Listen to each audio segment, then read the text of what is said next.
விளையிற பூமியடா விவசாயத்தை பொறுப்பா கவனிச்சு சீரோவடா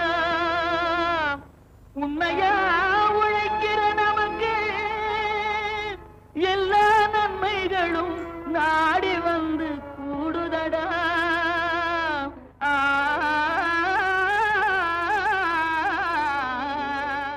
முக்கனிகளில் மூத்த கனி என்று அழைக்கப்படுவது பலாவாகும். இதன் அளவை கணக்கில் கொண்டு கூட இதற்கு இப்பெயர் வந்திருக்கலாம். ஆதிகாலம் முதலே பலாவில் பல்வேறு ரகங்கள் இருந்தாலும் தேவையை கணக்கில் கொண்டு ஆராய்ச்சிகளின் விளைவாக பல்வேறு புதிய நவீன ரகங்கள் அறிமுகப்படுத்தப்பட்டுள்ளன. அதில் முக்கியமான ஒன்று குருத்தோட்டு முறையில் தயாரிக்கப்படும் பலா ரகங்களாகும். அந்த வகையில் இன்றைய நிகழ்ச்சியில் பாலூர் தரமான பலாப்பழம் குறித்து நமக்கு விளக்குகிறார் கடலூர் மாவட்டம் பாலூர் காய்கறி ஆராய்ச்சி நிலைய பயிர் இனப்பெருக்க துறை உதவி பேராசிரியர் முனிவர் க. சக்திவேல் அவர்கள்.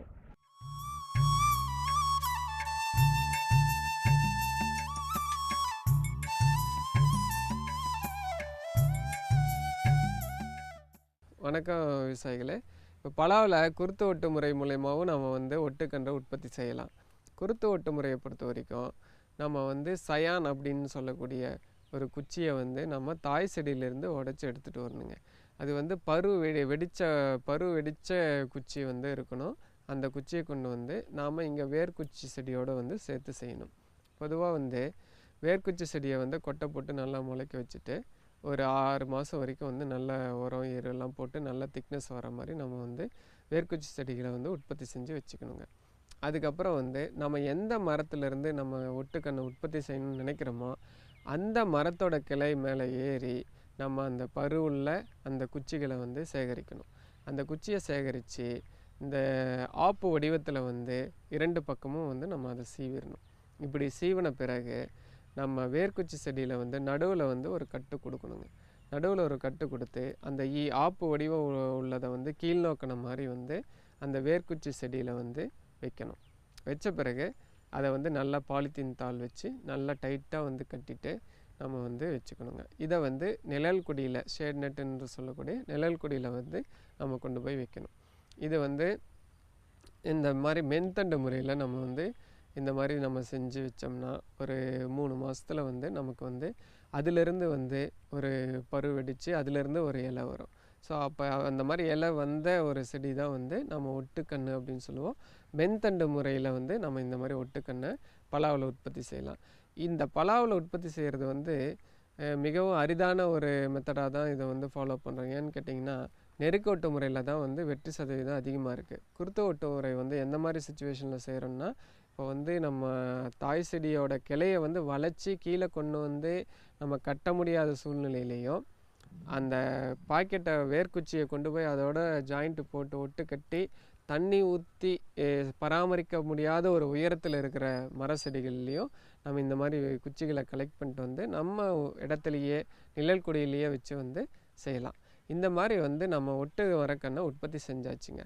ஒட்டு மரக்கண்ணை உற்பத்தி செஞ்ச பிறகு எப்படி அதை நம்ம விவசாயிகளான இதை நம்ம வாங்கி அதை சாகுபடி செய்ய போகிறோம் அப்படின்னு பார்த்திங்கன்னா முதல்ல இந்த இதுக்கேற்ற மண்ணுன்னு பார்த்திங்கன்னா நம்ம வெப்பமண்டல பகுதிகளில் உள்ள எல்லா கால சூழ்நிலைகளும் பலாவுக்கு ஏற்றதாக இருக்குது. நல்ல மணற்பாங்கான தண்ணி தேங்காத ஒரு மண் ரொம்ப ஏற்றதாகும்.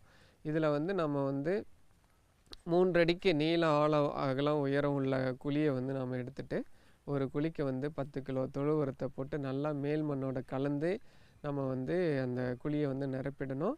நம்ம வாங்கிட்டு போகிற ஒட்டுக்கன்று அதோட ஜாயிண்ட்டு பகுதி அந்த ஒட்டுக்கட்டின பகுதி மண்ணோட மட்டத்திலிருந்து ஒரு 4 இன்ச்சு மேலே இருக்கிற மாதிரி நம்ம அந்த பாக்கெட்டை கிழிச்சிட்டு கண்ணை நடணும். இதுக்கு நமக்கு உரம் எதுவுமே தேவையில்லை. இந்த மாதிரி நட்டு நமக்கு அவ்வப்போது தேவையான வார இடைவெளியிலோ இல்லை தேவைப்படுற ஒரு சில நேரங்கள்லேயோ நம்ம தண்ணியை வச்சுட்டு வந்தோம்னா கன்று நல்லா வளர்ந்து வருங்க.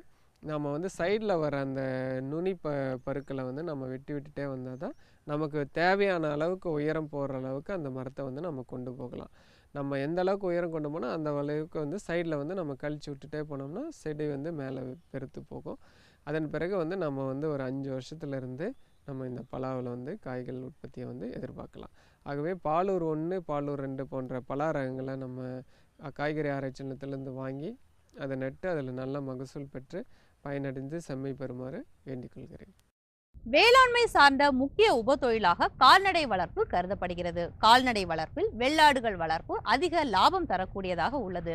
வெள்ளாடுகளை பொறுத்தவரை தரமான ருசியுடனும் அதிக எடையுடனும் இருக்க வேண்டுமென்றால் கன்று தேர்வு முறையாக இருக்க வேண்டும். அந்த வகையில் இன்றைய நிகழ்ச்சியில் வெள்ளாடுகள் வளர்க்கும் பொழுது கவனத்தில் கொள்ள வேண்டிய தகவல்கள் குறித்து நமக்கு விளக்குகிறார் கோவை மாவட்டம் தமிழக அரசின் கால்நடை மருத்துவக் கல்லூரி பயிற்சி மற்றும் ஆராய்ச்சி நிலைய இணை பேராசிரியர் டாக்டர் கே சிவகுமார் அவர்கள்.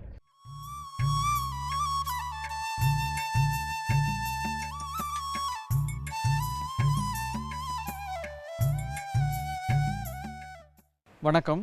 தமிழ்நாடு கால்நடை மருத்துவ அறிவியல் பல்கலைக்கழகத்துடைய கோவை மாவட்ட கால்நடை மருத்துவ பல்கலைக்கழக பயிற்சி மற்றும் ஆராய்ச்சி மையத்தின் சார்பில் விவசாயிகளுக்கு இந்த வெள்ளாடு வளர்ப்பு சம்பந்தமான பயிற்சிகள் இலவசமாக கொடுக்கப்பட்டு வருகிறது. இந்த பயிற்சிகளை பொறுத்த வரைக்கும் சாதாரணமாக இந்த வெள்ளாடு வளர்ப்புங்கிறது இப்போ இருக்கிற காலகட்டத்தில் விவசாயிகள் அதிக ஆர்வத்தோடு இந்த பயிற்சிகளை எடுத்துக்கிறாங்க. எங்கெங்கெல்லாம் இந்த பசுந்தீவன உற்பத்தி செய்ய முடியுதோ, மர இலைதலைகளை உற்பத்தி செய்ய முடியுதோ அங்கெல்லாம் இந்த ஆடுகளை வளர்த்து வர்றாங்க. முதல்லாம் ஆடுகளை மேய்ச்சல் முறையில் மேய்ச்சலுக்கு ஆள் இருக்கும், மேய்ச்சல் முறையில் மேய்ச்சல் புறம்போக்கு இடங்கள்லாம் இருந்தது, ஆடுகளை மேய்ச்சிட்டு வந்தோம்.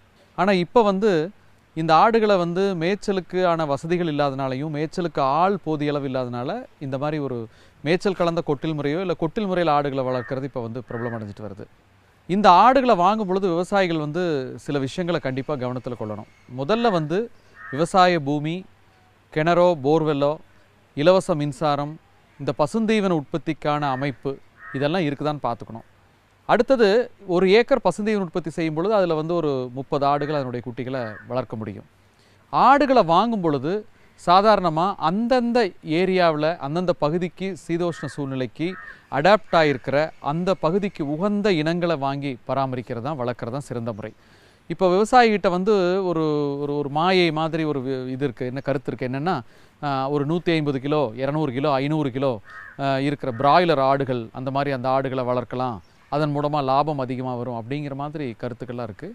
இந்த வெள்ளாடு வளர்ப்பை பொறுத்த வரைக்கும் விவசாயிகள் முக்கியமாக தெரிஞ்சுக்க வேண்டியது என்னென்னா, அந்தந்த பகுதிகளில் இருக்கிற அடாப்ட் ஆகிருக்கிற அந்த சூழ்நிலைகளுக்கு, தட்பவெட்ப சூழ்நிலைக்கு உகந்த இனங்களை தேர்வு செய்து அதை நாம் வளர்க்குங்கிறது தான் சிறந்த முறை.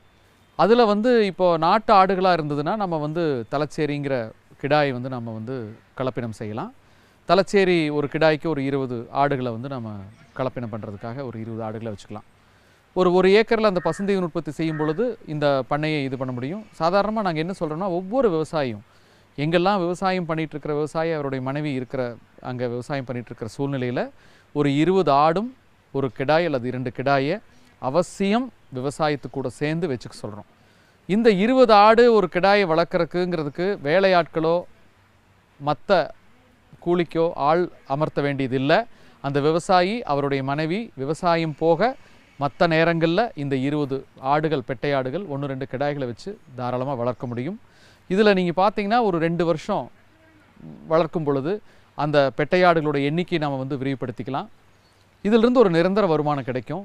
இந்த 20 பெட்டையாடுகள், அதனுடைய கிடாய், அந்த குட்டிகளிலிருந்து கிடைக்கக்கூடிய அந்த எரு அந்த விவசாய பூமிக்கான அருமையாக எருவாக நம்மளுக்கு பயன்படும். இப்போது ஆடுகளை வாங்கும் பொழுது சில முக்கியமான விஷயங்கள் நம்ம வச்சுக்கணும். சாதாரணமாக ஆடுகளை இந்த சந்தைகளில் வாங்கக்கூடாது, வியாபாரிகிட்ட வாங்கக்கூடாது, ஆடுகளை அறுக்கிற இடத்துல வாங்கக்கூடாது. ஆடுகளை மேய்க்கிறவங்க கிட்ட, மேய்ச்சிட்ருக்கிற இடத்துல, ஆட்டுப்பட்டிகளில், தெரிஞ்ச இடத்துல, கிராமங்களில், குறிப்பாக இந்த பண்ணை முறையில் வளர்க்கப்படுற ஆடுகளை போய் நம்ம பார்த்து ஆரோக்கியமாக இருக்குதா, அந்த ஆடுகள் நல்ல சுகாதாரமான முறையில் வளர்த்திட்டு வர்றாங்களா, நல்லா ஆரோக்கியமாக இருக்கா, தடுப்பூசிகள்லாம் கரெக்டாக போட்டிருக்குறாங்களா, இதெல்லாம் நம்ம கவனித்து பார்த்து வாங்க வேண்டியது ரொம்ப ரொம்ப முக்கியம். இதை நீங்கள் வியாபாரிகள் மூலமாக சந்தைகள்லேருந்தோ இல்லை பிற மாவட்டங்கள்லேருந்தெல்லாம் கொண்டு ஒரு இடத்துல தேக்கி வச்சு போதிய பராமரிப்பு முறை இல்லாமல் அசுத்தமான சூழ்நிலையில் தொற்று நோய்களெல்லாம் பரவக்கூடிய சூழ்நிலைகள்லாம் இருக்கும் பொழுது அந்த ஆடுகளை வாங்கும்போது ரொம்ப கவனம் அவசியம். குறிப்பாக இந்த ஆடுகளை பண்ணை முறையில் வளர்க்கப்படுற சூழ்நிலையில் அந்த ஆடுகளை நம்ம வாங்கி வளர்க்கும் பொழுது கண்டிப்பாக அந்த பண்ணை நல்ல முறையில் அமையும். அடுத்தது இந்த ஆடுகளை பொறுத்த வரைக்கும் நீங்கள் பார்த்தீங்கன்னா அதனுடைய வயது, அதை வயதை தெரிஞ்சுக்கிறதுக்கு அதை பல்ல பார்த்து வாங்கலாம். அந்த இனத்திற்கான தன்மைகள், அதனுடைய வெளிப்புற தோற்றங்கள் அதை பார்க்கலாம். இயற்கையாக ஆரோக்கியத்தோட அறிகுறிகளை பார்த்து வாங்கணும். சாதாரணமாக ஒரு ஆடு நல்லா ஆரோக்கியமாக இருக்குதுன்னா நீங்கள் பார்த்தீங்கன்னா அசைப்போடும், நல்லா வந்து ஒரு சுறுசுறுப்பாக இருக்கும். அது சோர்வடையாது. அதனுடைய மூக்கு, வாய், கண் அந்த மாதிரி இதிலிருந்து வந்து திரவங்கள்லாம் வழியாது, இருமாது, புழுக்கையாக இருக்கும். அந்த புழுக்கை அது வந்து கொலகொலன்னு சாணி அந்த மாதிரி கழிச்சல் அந்த மாதிரி எல்லாம் அறிகுறிகள் இல்லாமல், அந்த வயிறு பொறுமல் அந்த மாதிரி இல்லாமல், தோல் நல்லா மினுமினுன்னு இருக்கிற மாதிரி. அப்போது இந்த அசை போடுறது, நல்ல கூர்மையான கண்கள், ரொம்ப சுறுசுறுப்பாக இருக்கிறது, இதெல்லாம் வந்து ஆரோக்கியத்தோட அறிகுறிகள். அப்போ விவசாயிகள் ஆடு வாங்கும்போது இது எல்லாமே ரொம்ப கவனித்து பார்த்து ஆடுகள் நல்லா ஆரோக்கியமாக இருக்குதா இல்லையான்னு பார்த்து வாங்குறது ரொம்ப ரொம்ப முக்கியமான விஷயம். அதே மாதிரி ஆடுகளை வாங்கிட்டு வந்ததுக்கப்புறம் ஏற்கனவே ஆடுகள் இருந்தால் அந்த ஆடுகள் கூட இந்த ஆடுகளை வந்து நம்ம சேர்க்கக்கூடாது. கொண்டு வந்து அந்த ஆடுகளுக்கு மேலே உண்ணிகளுக்கு மருந்து, குடற்புழு நீக்கம், தடுப்பூசிகள், குறிப்பாக ஆடுகளுக்கு போட வேண்டிய 2 முக்கியமான தடுப்பூசி. ஒன்று வந்து ஆட்டுக்கொல்லி நோயின்னு சொல்லி PPRன்னு சொல்லுவோம். அது 3 மாதத்துக்கு மேற்பட்ட குட்டிகளுக்கு வருடம் ஒரு முறை இந்த தடுப்பூசி. அடுத்தது இந்த வாய்ச்சப்பைன்னு சொல்கிற கோமாரி நோய் 4 மாதத்திற்கு ஒரு முறை. இந்த 2 தடுப்பூசியும் கண்டிப்பாக போடணும். இப்போது ஆடுகளை வந்து சாதாரணமாக நம்ம வளர்க்குறதே வந்து 2 இதுக்காகத்தான். ஒன்று வந்து அதை வந்து வளர்க்குறதுக்காக விற்பனை செய்கிறதுக்கு, இன்னொன்று கறிக்காக, இறைச்சிக்காக விற்பனை செய்கிறது. இந்த விற்பனை முறைகளை சாதாரணமாக பார்க்கும்பொழுது விவசாயிகளுக்கு வந்து அதிகமாக வந்து ஒரு விழிப்புணர்வு இல்லை. ஆடு வளர்த்துற விவசாயிக்கு வந்து பெரிய லாபம் கிடையாது. அதை வாங்கி இறைச்சியாக மாற்றி கறியாக மாற்றி விற்கிறவருக்கு தான் லாபம் அதிகம். அப்போது இந்த ஆட்டை வந்து விற்பனை செய்யும் பொழுது வெறும் வந்து ஒரு உடல் அமைப்பு, பார்வையில், கண் மதிப்பில் வந்து இந்த ஆடு 2000 ரூபாய்க்கு போகும், 4000 ரூபாய்க்கு போகுங்கிற மாதிரி இல்லாமல் அந்த ஆடுகளை எடை போட்டு விற்பனைக்கு முன்னாடி அந்த ஆட்டுடைய மதிப்பு என்னன்னு தெரிஞ்சுக்கிட்டு அதுக்கப்புறமா நம்ம விற்பனை செய்யும் பொழுது லாபம் அதிகமாக கிடைக்கும். குறிப்பாக வந்து எப்படி ஒரு உதாரணமாக ரொம்ப சுலபமாக புரிஞ்சுக்கிறதுக்காக எப்படி சொல்லுவோம்னா, ஒரு 20 கிலோ ஆடு இருக்குன்னா அந்த ஆட்டை வந்து உரிக்கும் பொழுது வெட்டிய உடல் எடைங்கிறது வந்து 48லேருந்து 50% வரும். சாதாரணமாக 50% குறைவாக வரும். அப்போ ஒரு 20 கிலோ எடை இருக்கிற ஒரு ஆட்டை அறுத்தால் அந்த வெட்டிய உடல் எடை வந்து உங்களுக்கு வந்து ஒரு 9 கிலோலேருந்து ஒரு 9.5 கிலோ கிடைக்குதுன்னா, ஒரு 10 கிலோன்னு போட்டுக்கிட்டால் கூட 10 கிலோ 1 கிலோ கறியுடைய விலை 300 ரூபா 350 ரூபாய்னா 10ஆல் பெருக்கி எவ்வளவுன்னு பார்த்துட்டு அந்த உபபொருட்கள், அதாவது தலை, கால், குடல், ரத்தம், இதுக்கு எவ்வளவு ஒரு ஆட்டுக்கு எவ்வளவு விலை நிர்ணயம் பண்ணமோ, நம்ம சில்லறை விற்பனை அங்காடியில் என்ன விலைக்கு விற்கிதோ அதையெல்லாம் நம்ம கணக்கு பண்ணி இதையெல்லாம் கூட்டி ஒரு 20 கிலோ ஆட்டை உரிச்சோம்னா வெட்டிய உடல் எடை 10 கிலோ, அது இறைச்சியோட மதிப்பு இவ்வளவு, உபபொருட்களோட மதிப்பு எவ்வளவுன்னு போட்டு அந்த ஆட்டுடைய மொத்த மதிப்பு என்னங்கிறது விவசாயிகள் வந்து அதை கணக்கு பண்ணணும். இது எப்படின்னா அந்த ஆட்டை எடை போட்டு பார்த்தா தான் வந்து கண்டிப்பாக தெரியும். அப்போது நம்ம அந்த ஆடு விற்பனைக்கு முன்னாடி அந்த ஆட்டை எடை போட்டு பார்க்கணும். எடை போட்டு பார்த்து அதனுடைய மதிப்பு என்னன்னு தெரிஞ்சுக்கிட்டு விற்பனை செய்யணும். சாதாரணமாக இது வந்து கிராமங்களில் ஆட்டு பண்ணைகளை ஆரம்பிச்சிடுறாங்க, ஆனால் விற்பனை செய்யும் பொழுது விவசாயிகள் அதை ஏமாந்துடுறாங்க. அதனால் இந்த மாதிரி ஏமாறாமல் இருக்கணும்னா வியாபாரி நம்ம பண்ணைக்கு வர்றதுக்கு முன்னாடியே அந்த ஆட்டை நான் முதல்ல எடை போட்டு பார்த்து அதனுடைய மதிப்பு என்னன்னு தெரிஞ்சுக்கிட்டு வியாபாரி வரும் பொழுது இந்த ஆட்டோனுடைய விலை இவ்வளவு தான் அப்படின்னு சொல்லி பிடிவாதமாக அந்த விலைக்கு குறைவாக விற்பனை செய்யாமல் இருந்தால்தான் கண்டிப்பாக அது லாபகரமாக இருக்கும். இதை வந்து விவசாயிகள் கண்டிப்பாக புரிஞ்சுக்கணும். அடுத்தது கோடை காலத்தை பொறுத்த வரைக்கும் சாதாரணமாக பார்த்தீங்கன்னா ஆடுகளுக்கு வந்து அதிகமாக தண்ணீர் தேவை இருக்காது. வெள்ளாடுகளுக்கு இருந்தாலுமே சுத்தமான குடிநீர் கிடைக்கும் மாதிரி பார்த்துக்கணும். பசுந்தீவன உற்பத்தி, மர இலதலைகளை வந்து அதிகமாக உற்பத்தி செஞ்சு அதை வந்து போடணும். முடிஞ்ச அளவுக்கு காலையில் நம்ம அறுக்கிற அந்த இலைதலைகளை மதியம் அறுக்கிறத வந்து அடுத்த நாள் காலையிலையும் போடுறது தான் சிறந்த முறை. லேசாக வாட விட்டு போடலாம். மேய்ச்சலுக்கு போகிற ஆடுகளை வந்து மாலை நேரத்துலையோ இல்லை அதிகாலை நேரத்துலையோ அனுப்பலாம். நல்ல வெயிலாக இருக்கிற சமயத்தில் ஆடுகளை வந்து மேய்க்க அனுப்ப வேண்டியதில்லை. அடுத்தது வந்து முக்கியமாக இந்த பசுந்தீவன பற்றாக்குறையெல்லாம் வரும்பொழுது உலர்த்தீவனம் சேமிப்பு, குறிப்பாக வந்து இந்த கடலைக்கொடி, சோளத்தட்டு அந்த மாதிரி இதெல்லாம் நம்ம சேமித்து வச்சு அதில் வந்து கொஞ்சம் உப்பு தண்ணி அதெல்லாம் கூட நம்ம தெளித்து ஆடுகளுக்கு அதை பொடியாக தரித்து நீங்கள் போடலாம். நம்ம கிராம அளவில் எதெல்லாம் வந்து வழக்கத்தில் இல்லாத தீவன பொருட்கள் இருக்கும், மர இலதலைகள் ஆடுகள் விரும்பி சாப்பிட்றது இருக்கும். இப்போ அந்தந்த கிராமங்களில் விவசாயிகள் எந்தெந்த மர இலதலைகளை ஆடுகள் விரும்பி சாப்பிடுதுங்கிறத பார்த்து எது அங்கே அதிகமாக அந்த கிராமத்தில் கிடைக்குதுங்கிறத பார்த்து அதை சேமித்து வச்சு குறிப்பாக இந்த கோடை காலத்தில் வந்து போடுறது பயனுள்ளதாக இருக்கும். அடுத்தது கொட்டகையை வந்து நல்லா காத்தோட்டமாக வச்சுக்கணும். அதில் வந்து உங்களுக்கு அந்த வெப்பம் தாக்காத மாதிரி பார்த்துக்கணும். அது ரொம்ப முக்கியம். ஆட்டுப்பண்ணை ஆரம்பிக்கும் பொழுது விவசாயிகள் வந்து ஆடுகளை வாங்கும் பொழுது கவனிக்க வேண்டிய விஷயங்கள் என்னென்ன, இந்த பசுந்தீவன உற்பத்தி பற்றி, இந்த விற்பனை வழிமுறைகள், அடுத்தது வந்து இந்த கோடை காலம்லாம் வரும்பொழுது அந்த பசுந்தீவன பற்றாக்குறையை நிவர்த்தி செய்கிறது, இந்த மாதிரி சொன்ன விஷயங்கள், நோய் தடுப்பு, இதையெல்லாம் நம்ம வந்து கவனத்தில் கொண்டு இதையெல்லாம் நம்ம கரெக்டாக வந்து நம்ம நல்ல முறையில் செய்யும் பொழுது ஆடு வளர்ப்பு ஒரு நல்ல லாபகரமான தொழிலாக இருக்குங்கிறது என்னுடைய கருத்து. நேயர்களே, இன்றைய பொன்விளையும் பூமி நிகழ்ச்சியை பார்த்திருப்பீங்க. நிகழ்ச்சியில் இடம்பெற்ற அத்தனை பகுதிகளும் உங்களுக்கு மிகவும் பயனுள்ளதாக அமைந்திருக்கும் என்று நம்புகிறோம். மேலும் இந்நிகழ்ச்சி பற்றிய உங்களது ஆலோசனைகளையும் கருத்துக்களையும் எதிர்பார்க்கிறோம். மீண்டும் சந்திக்கும் வரை நன்றி, வணக்கம்.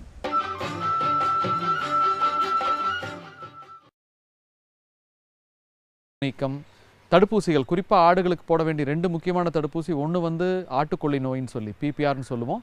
அது 3 மாதத்துக்கு மேற்பட்ட குட்டிகளுக்கு வருடம் ஒரு முறை இந்த தடுப்பூசி. அடுத்தது இந்த வாய்ச்சப்பைன்னு சொல்கிற கோமாரி நோய் 4 மாதத்திற்கு ஒரு முறை.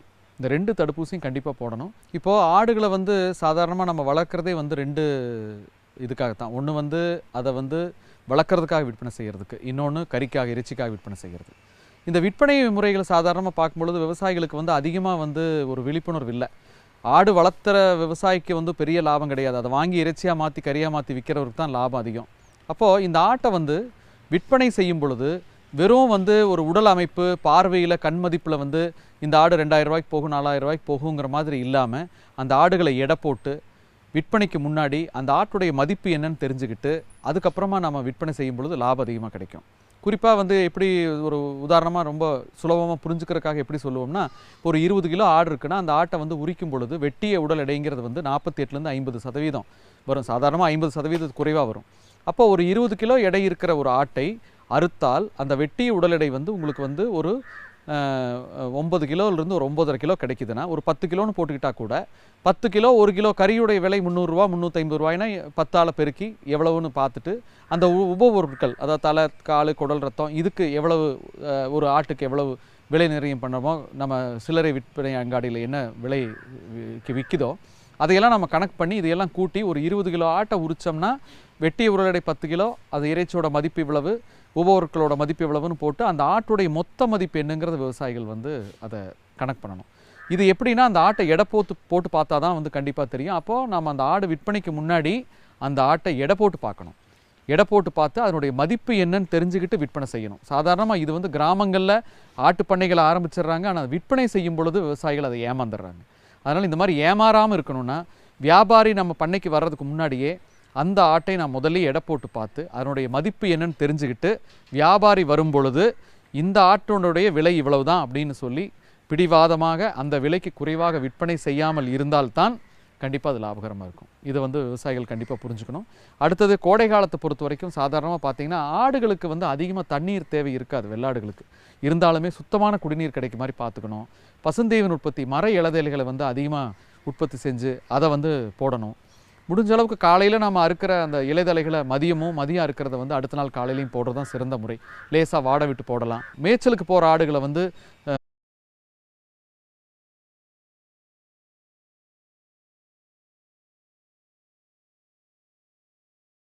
விளையிற பூமியடா விவசாயத்தை பொறுப்பா கவனிச்சு சீரோமடா உண்மையா உழைக்கிற நமக்கு எல்லா நன்மைகளும் நாடி வந்து கூடுதடா.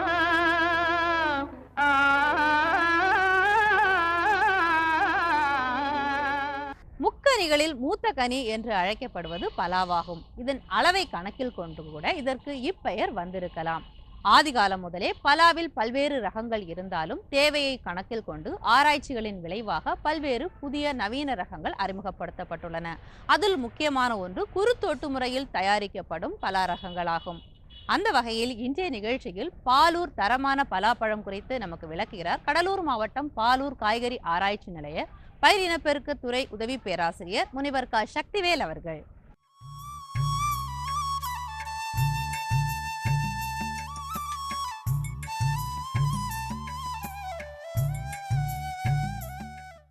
வணக்கம் விவசாயிகளே. இப்போ பலாவில் குருத்து ஒட்டு முறை மூலயமாவும் நம்ம வந்து ஒட்டுக்கன்றை உற்பத்தி செய்யலாம். குருத்து ஒட்டு முறையை பொறுத்த வரைக்கும் நம்ம வந்து சயான் அப்படின்னு சொல்லக்கூடிய ஒரு குச்சியை வந்து நம்ம தாய் செடியிலேருந்து உடச்சி எடுத்துகிட்டு வரணுங்க. அது வந்து பரு வெடித்த குச்சி வந்து இருக்கணும். அந்த குச்சியை கொண்டு வந்து நாம் இங்கே வேர்க்குச்சி செடியோடு வந்து சேர்த்து செய்யணும். பொதுவாக வந்து வேர்க்குச்சி செடியை வந்து கொட்டை போட்டு நல்லா முளைக்க வச்சுட்டு ஒரு 6 மாதம் வரைக்கும் வந்து நல்ல உரம் எருலாம் போட்டு நல்ல திக்னஸ் வர மாதிரி நம்ம வந்து வேர்க்குச்சி செடிகளை வந்து உற்பத்தி செஞ்சு வச்சுக்கணுங்க. அதுக்கப்புறம் வந்து நம்ம எந்த மரத்துலேருந்து நம்ம ஒட்டுக்கண்ணை உற்பத்தி செய்யணும்னு நினைக்கிறோமோ அந்த மரத்தோட கிளை மேலே ஏறி நம்ம அந்த பருவுள்ள அந்த குச்சிகளை வந்து சேகரிக்கணும். அந்த குச்சியை சேகரித்து இந்த ஆப்பு வடிவத்தில் வந்து 2 பக்கமும் வந்து நம்ம அதை சீவிடணும். இப்படி சீவின பிறகு நம்ம வேர்க்குச்சி செடியில் வந்து நடுவில் வந்து ஒரு கட்டு கொடுக்கணுங்க. நடுவில் ஒரு கட்டு கொடுத்து அந்த ஆப்பு வடிவம் உள்ளதை வந்து கீழ்நோக்கின மாதிரி வந்து அந்த வேர்க்குச்சி செடியில் வந்து வைக்கணும். வச்ச பிறகு அதை வந்து நல்லா பாலித்தீன் தாள் வச்சு நல்லா டைட்டாக வந்து கட்டிட்டு நம்ம வந்து வச்சுக்கணுங்க. இதை வந்து நிழல் குடியில், ஷேட் நெட்டுன்னு சொல்லக்கூடிய நிழல் குடியில் வந்து நம்ம கொண்டு போய் வைக்கணும். இது வந்து இந்த மாதிரி மென்தண்டு முறையில் நம்ம வந்து இந்த மாதிரி நம்ம செஞ்சு வச்சோம்னா ஒரு 3 மாதத்தில் வந்து நமக்கு வந்து அதிலிருந்து வந்து ஒரு பரு வெடித்து அதிலிருந்து ஒரு இலை வரும். ஸோ அப்போ அந்த மாதிரி இலை வந்த ஒரு செடி தான் வந்து நம்ம ஒட்டுக்கன்று அப்படின்னு சொல்லுவோம். மென்தண்டு முறையில் வந்து நம்ம இந்த மாதிரி ஒட்டுக்கண்ணை பலாவில் உற்பத்தி செய்யலாம். இந்த பலாவில் உற்பத்தி செய்கிறது வந்து மிகவும் அரிதான ஒரு மெத்தடாக தான் இதை வந்து ஃபாலோ பண்ணுறாங்க. ஏன்னு கேட்டிங்கன்னா நெருக்க ஒட்டு முறையில் தான் வந்து வெற்றி சதவீதம் அதிகமாக இருக்குது. குருத்து ஒட்டு முறை வந்து எந்த மாதிரி சுச்சுவேஷனில் செய்கிறோன்னா, இப்போ வந்து நம்ம தாய் செடியோட கிளையை வந்து வளைச்சி கீழே கொண்டு வந்து நம்ம கட்ட முடியாத சூழ்நிலையிலையும் அந்த பாக்கெட்டை வேர்க்குச்சியை கொண்டு போய் அதோட ஜாயிண்ட்டு போட்டு ஒட்டு கட்டி தண்ணி ஊற்றி பராமரிக்க முடியாத ஒரு உயரத்தில் இருக்கிற மர செடிகள்லேயும் நம்ம இந்த மாதிரி குச்சிகளை கலெக்ட் பண்ணிட்டு வந்து நம்ம இடத்துலையே நிழல் கொடியிலேயே வச்சு வந்து செய்யலாம். இந்த மாதிரி வந்து நம்ம ஒட்டு மரக்கண்ணை உற்பத்தி செஞ்சாச்சுங்க. ஒட்டு மரக்கண்ணை உற்பத்தி செஞ்ச பிறகு எப்படி அதை வந்து நம்ம விவசாயிகளான இதை வந்து நம்ம வாங்கி அதை வந்து சாகுபடி செய்ய போகிறோம் அப்படின்னு பார்த்திங்கன்னா, முதல்ல வந்து இதுக்கேற்ற மண்ணுன்னு பார்த்திங்கன்னா நம்ம வெப்பமண்டல பகுதிகளில் உள்ள எல்லா கால சூழ்நிலைகளும் வந்து பலாவுக்கு ஏற்றதாக இருக்குது. நல்ல மணற்பாங்கான தண்ணி தேங்காத ஒரு மண் வந்து ரொம்ப ஏற்றதாகும். இதில் வந்து நம்ம வந்து 3 அடிக்கு நீளம் ஆழம் அகலம் உயரம் உள்ள குழியை வந்து நம்ம எடுத்துகிட்டு ஒரு குழிக்கு வந்து 10 கிலோ தொழு உரத்தை போட்டு நல்லா மேல் மண்ணோட கலந்து நம்ம வந்து அந்த குழியை வந்து நிரப்பிடணும். நம்ம வாங்கிட்டு போகிற ஒட்டுக்கன்று வந்து அதோட ஜாயிண்ட்டு பகுதி, அந்த ஒட்டுக்கட்டின பகுதி வந்து மண்ணோட மட்டத்திலிருந்து ஒரு 4 இன்ச்சு மேலே இருக்கிற மாதிரி நம்ம வந்து அந்த பாக்கெட்டை கிழிச்சிட்டு கண்ணை வந்து நடணும். இதுக்கு வந்து நமக்கு உரம் எதுவுமே தேவையில்லை. இந்த மாதிரி நட்டு நமக்கு அவ்வப்போது தேவையான வார இடைவெளியிலோ இல்லை தேவைப்படுற ஒரு சில நேரங்கள்லேயோ வந்து நம்ம தண்ணியை வச்சுட்டு வந்தோம்னா கன்று வந்து நல்லா வளர்ந்து வருங்க. நம்ம வந்து சைடில் வர அந்த நுனி பருக்களை வந்து நம்ம விட்டுட்டே வந்தால் தான் நமக்கு தேவையான அளவுக்கு உயரம் போகிற அளவுக்கு அந்த மரத்தை வந்து நம்ம கொண்டு போகலாம். நம்ம எந்த அளவுக்கு உயரம் கொண்டு போனால் அந்த அளவுக்கு வந்து சைடில் வந்து நம்ம கழிச்சு விட்டுட்டே போனோம்னா செடி வந்து மேலே பெருத்து போகும். அதன் பிறகு வந்து நம்ம வந்து ஒரு 5 வருஷத்துலேருந்து நம்ம இந்த பலாவில் வந்து காய்கள் உற்பத்தியை வந்து எதிர்பார்க்கலாம். ஆகவே பாலூர் 1, பாலூர் 2 போன்ற பலா ரகங்களை நம்ம காய்கறி ஆராய்ச்சி நிலையத்திலேருந்து வாங்கி அதை நட்டு அதில் நல்ல மகசூல் பெற்று பயனடைந்து செம்மை பெறுமாறு வேண்டிக் கொள்கிறேன். வேளாண்மை சார்ந்த முக்கிய உபத்தொழிலாக கால்நடை வளர்ப்பு கருதப்படுகிறது. கால்நடை வளர்ப்பில் வெள்ளாடுகள் வளர்ப்பு அதிக லாபம் தரக்கூடியதாக உள்ளது. வெள்ளாடுகளை பொறுத்தவரை தரமான ருசியுடனும் அதிக எடையுடனும் இருக்க வேண்டுமென்றால் கன்று தேர்வு முறையாக இருக்க வேண்டும். அந்த வகையில் இன்றைய நிகழ்ச்சியில் வெள்ளாடுகள் வளர்க்கும் பொழுது கவனத்தில் கொள்ள வேண்டிய தகவல்கள் குறித்து நமக்கு விளக்குகிறார் கோவை மாவட்டம் தமிழக அரசின் கால்நடை மருத்துவக் கல்லூரி பயிற்சி மற்றும் ஆராய்ச்சி நிலைய இணை பேராசிரியர் டாக்டர் கே சிவகுமார் அவர்கள்.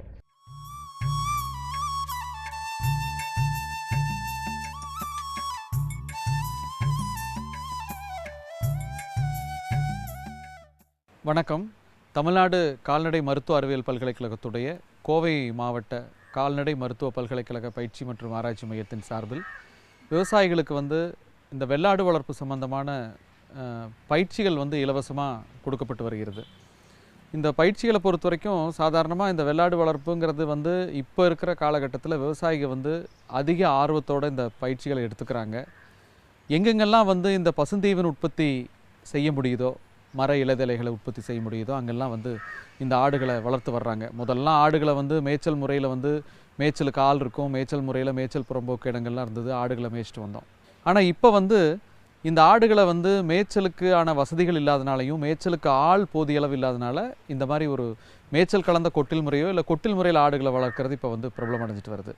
இந்த ஆடுகளை வாங்கும் பொழுது விவசாயிகள் வந்து சில விஷயங்களை கண்டிப்பாக கவனத்தில் கொள்ளணும். முதல்ல வந்து விவசாய பூமி, கிணறோ போர்வெல்லோ, இலவச மின்சாரம், இந்த பசுந்தீவன உற்பத்திக்கான அமைப்பு இதெல்லாம் இருக்குதான்னு பார்த்துக்கணும். அடுத்தது 1 ஏக்கர் பசுந்தீவன உற்பத்தி செய்யும் பொழுது அதில் வந்து ஒரு 30 ஆடுகள் அதனுடைய குட்டிகளை வளர்க்க முடியும். ஆடுகளை வாங்கும் பொழுது சாதாரணமாக அந்தந்த ஏரியாவில் அந்தந்த பகுதிக்கு சீதோஷ்ண சூழ்நிலைக்கு அடாப்ட் ஆகிருக்கிற அந்த பகுதிக்கு உகந்த இனங்களை வாங்கி பராமரிக்கிறது தான் வளர்க்குறது தான் சிறந்த முறை. இப்போ விவசாயிகிட்ட வந்து ஒரு ஒரு ஒரு மாயை மாதிரி ஒரு இது இருக்குது, என்ன கருத்து இருக்குது என்னென்னா, ஒரு 150 கிலோ 200 கிலோ 500 கிலோ இருக்கிற பிராய்லர் ஆடுகள், அந்த மாதிரி அந்த ஆடுகளை வளர்க்கலாம், அதன் மூலமாக லாபம் அதிகமாக வரும் அப்படிங்கிற மாதிரி கருத்துக்கள்லாம் இருக்குது. இந்த வெள்ளாடு வளர்ப்பை பொறுத்த வரைக்கும் விவசாயிகள் முக்கியமாக தெரிஞ்சுக்க வேண்டியது என்னென்னா, அந்தந்த பகுதிகளில் இருக்கிற அடாப்ட் ஆகிருக்கிற அந்த சூழ்நிலைகளுக்கு, தட்பவெட்ப சூழ்நிலைக்கு உகந்த இனங்களை தேர்வு செய்து அதை வந்து நம்ம வளர்க்குங்கிறது தான் சிறந்த முறை. அதில் வந்து இப்போது நாட்டு ஆடுகளாக இருந்ததுன்னா நம்ம வந்து தலச்சேரிங்கிற கிடாயை வந்து நம்ம வந்து கலப்பினம் செய்யலாம். தலச்சேரி ஒரு கிடாய்க்கு ஒரு 20 ஆடுகளை வந்து நம்ம கலப்பினம் பண்ணுறதுக்காக ஒரு 20 ஆடுகளை வச்சுக்கலாம். ஒரு ஏக்கரில் அந்த பசுந்தீவன உற்பத்தி செய்யும் பொழுது இந்த பண்ணையை இது பண்ண முடியும். சாதாரணமாக நாங்கள் என்ன சொல்கிறோம்னா, ஒவ்வொரு விவசாயியும் எங்கெல்லாம் விவசாயம் பண்ணிகிட்ருக்கிற விவசாயி அவருடைய மனைவி இருக்கிற அங்கே விவசாயம் பண்ணிகிட்ருக்கிற சூழ்நிலையில் ஒரு 20 ஆடும் ஒரு கிடாய் அல்லது 2 கிடாயை அவசியம் விவசாயத்துக்கு கூட சேர்ந்து வச்சுக்க சொல்கிறோம். இந்த 20 ஆடு ஒரு கிடாயை வளர்க்குறதுக்குங்கிறதுக்கு வேலையாட்களோ மற்ற கூலிக்கோ ஆள் அமர்த்த வேண்டியது இல்லை. அந்த விவசாயி அவருடைய மனைவி விவசாயம் போக மற்ற நேரங்களில் இந்த 20 ஆடுகள், பெட்டை ஆடுகள் 1-2 கிடாய்களை வச்சு தாராளமாக வளர்க்க முடியும். இதில் நீங்கள் பார்த்தீங்கன்னா ஒரு 2 வருஷம் வளர்க்கும் பொழுது அந்த பெட்டையாடுகளோட எண்ணிக்கையை நம்ம வந்து விரிவுபடுத்திக்கலாம். இதிலிருந்து ஒரு நிரந்தர வருமானம் கிடைக்கும். இந்த 20 பெட்டையாடுகள், அதனுடைய கிடாய், அந்த குட்டிகளிலிருந்து கிடைக்கக்கூடிய அந்த எரு வந்து அந்த விவசாய பூமிக்கான அருமையாக எருவாக நம்மளுக்கு வந்து பயன்படும். இப்போது ஆடுகளை வாங்கும் பொழுது சில முக்கியமான விஷயங்கள் வந்து நம்ம வச்சுக்கணும். சாதாரணமாக வந்து ஆடுகளை இந்த சந்தைகளில் வாங்கக்கூடாது, வியாபாரிகிட்ட வாங்கக்கூடாது, ஆடுகளை அறுக்கிற இடத்துல வாங்கக்கூடாது. ஆடுகளை மேய்க்கிறவங்க கிட்ட, மேய்ச்சிட்ருக்கிற இடத்துல, ஆட்டுப்பட்டிகளில், தெரிஞ்ச இடத்துல, கிராமங்களில், குறிப்பாக இந்த பண்ணை முறையில் வளர்க்கப்படுற ஆடுகளை போய் நம்ம பார்த்து ஆரோக்கியமாக இருக்குதா, அந்த ஆடுகள் நல்ல சுகாதாரமான முறையில் வளர்த்திட்டு வர்றாங்களா, நல்லா ஆரோக்கியமாக இருக்கா, தடுப்பூசிகள்லாம் கரெக்டாக போட்டிருக்குறாங்களா, இதெல்லாம் நம்ம கவனித்து பார்த்து வாங்க வேண்டியது ரொம்ப ரொம்ப முக்கியம். இதை வந்து நீங்கள் வியாபாரிகள் மூலமாக சந்தைகள்லேருந்தோ இல்லை பிற மாவட்டங்கள்லேருந்தெல்லாம் கொண்டு வந்து ஒரு இடத்துல தேக்கி வச்சு போதிய பராமரிப்பு முறை இல்லாமல் அசுத்தமான சூழ்நிலையில் தொற்று நோய்களெல்லாம் வந்து பரவக்கூடிய சூழ்நிலைகள்லாம் இருக்கும் பொழுது அந்த ஆடுகளை வந்து வாங்கும்போது ரொம்ப கவனம் அவசியம். குறிப்பாக வந்து இந்த ஆடுகளை வந்து பண்ணை முறையில் வளர்க்கப்படுற சூழ்நிலையில் அந்த ஆடுகளை வந்து நம்ம வாங்கி வளர்க்கும் பொழுது கண்டிப்பாக அந்த பண்ணை நல்ல முறையில் அமையும். அடுத்தது வந்து இந்த ஆடுகளை பொறுத்த வரைக்கும் நீங்கள் பார்த்தீங்கன்னா அதனுடைய வயது, அந்த வயதை தெரிஞ்சுக்கிறதுக்கு அதை பல்ல பார்த்து வாங்கலாம். அந்த இனத்திற்கான தன்மைகள், அதனுடைய வெளிப்புற தோற்றங்கள் அதை பார்க்கலாம். இயற்கையாக ஆரோக்கியத்தோட அறிகுறிகளை பார்த்து வாங்கணும். சாதாரணமாக ஒரு ஆடு வந்து நல்லா ஆரோக்கியமாக இருக்குதுன்னா நீங்கள் பார்த்தீங்கன்னா அசைப்போடும், நல்லா வந்து ஒரு சுறுசுறுப்பாக இருக்கும், அது சோர்வடையாது, அதனுடைய மூக்கு, வாய், கண் அந்த மாதிரி இதிலிருந்து வந்து திரவங்கள்லாம் வழியாது, இருமாது, புழுக்கையாக இருக்கும். அந்த புழுக்கை அது வந்து கொலகொலன்னு சாணி அந்த மாதிரி கழிச்சல் அந்த மாதிரி எல்லாம் அறிகுறிகள் இல்லாமல், அந்த வயது பொறுமல் அந்த மாதிரி இல்லாமல், தோல் நல்லா மினுமினுன்னு இருக்கிற மாதிரி. அப்போது இந்த அசை போடுறது, நல்ல கூர்மையான கண்கள், ரொம்ப சுறுசுறுப்பாக இருக்கிறது, இதெல்லாம் வந்து ஆரோக்கியத்தோட அறிகுறிகள். அப்போ விவசாயிகள் ஆடு வாங்கும்போது இது எல்லாமே ரொம்ப கவனித்து பார்த்து ஆடுகள் நல்லா ஆரோக்கியமாக இருக்குதா இல்லையான்னு பார்த்து வாங்குறது ரொம்ப ரொம்ப முக்கியமான விஷயம். அதே மாதிரி ஆடுகளை வாங்கிட்டு வந்ததுக்கப்புறம் ஏற்கனவே ஆடுகள் இருந்தால் அந்த ஆடுகள் கூட இந்த ஆடுகளை வந்து நம்ம சேர்க்கக்கூடாது. கொண்டு வந்து அந்த ஆடுகளுக்கு மேலே உண்ணிகளுக்கு மருந்து, குடற்புழு